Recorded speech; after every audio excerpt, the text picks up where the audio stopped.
দেশ গরম হয়ে রয়েছে। এইভাবে এর আগে কোনো সাংবাদিক খুন হয় নাই। স্যার খুনগুলো অনেক অলৌকিক ভাবে হইতাছে। এই এরিয়াতে যখনই কোনো সাংবাদিক ঢুকতেছে তখনই ওরা মেরে লাইতাছে, আর কোনো চিহ্নও রাখতেছে না। স্যার এই যে আপনার বিড়ি। আর বাকি যেটি আবার চড়ি টেহা বাচ্ছে উল্টা আরো আমার 80 টাকা ভরার লাগছে, আমার 80 টাকা দেন। এত টিয়া লাগলো কে? স্যার বিড়ির দাম বাড়ছে। ল দোকানদারে যাই দিগামু। আরে স্যার আমি তো মজা করছি, বিড়ি কিনছে 80 টাকা দেয়া, এই যে আপনার 420 টাকা বাড়ছে। বাট পার দুকায় দিয়ে ফুড়ে এলাম। আরে বেটা ফাও পেচাল বাদ দিয়ে খুনিরে কেমনে ধরা যায় ওইটা চিন্তা কর। স্যার খুনিরে ধরার বুদ্ধি একটা আমার কাছে আছে।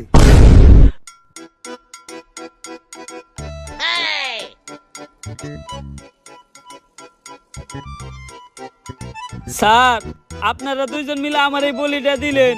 আরে তুই কোনো চিন্তা করিস না, আমি আর এসপি স্যার আছি। আমরা থাকতে তোর কিছু হইতে দিব না। আমরা আমাকে জীবন দিয়ে হইলেও তোরে বাঁচামু। এই তুই এনে থাক, আমার খুব মুতে ধরছে রে। স্যার মুতে তো আমারও ধরছে, চলেন দুজন মিলে এক লগে মুইতাহি। এই তুই এই জায়গার বিষয়টা দেখিস, আমরা একটু মুইতাহি।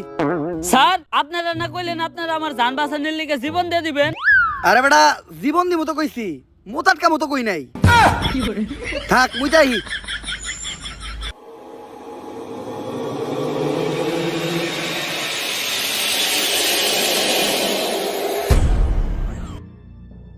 আরে এই জায়গায় তো কেউ নাই, তাইলে আমার কান দাঁত দিল কেরা? ভূত আইলো নাকি? আরে না, ভূত বলতে কিছু নাই।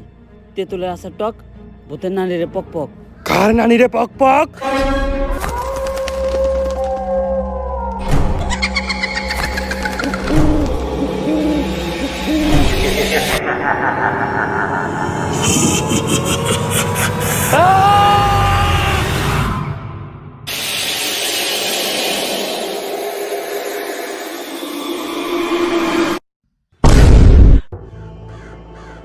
ওকেরা আর আমাকে কনস্টেবল কই?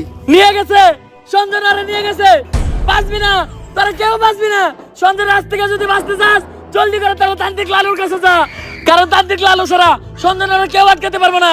বাঁচবি না, তোরা কেউ বাঁচবি না, তোর নারীরা বাঁচবো না, আমিও বাঁচবো না। যদি এই পাগলের কথাই সত্য হয় তাহলে তো আমাকে তান্ত্রিক লালুর কাছে যাইতে হইব। কিন্তু তান্ত্রিক লালুটা কে? আমি চিনি, উনার নাম তান্ত্রিক লালু। উনার দুই পাশে থাকে দুই কালু, একটা একটু বেশি গালা আর একটা একটু কম। তান্ত্রিক লালুই হইল সব ভূতে গজম।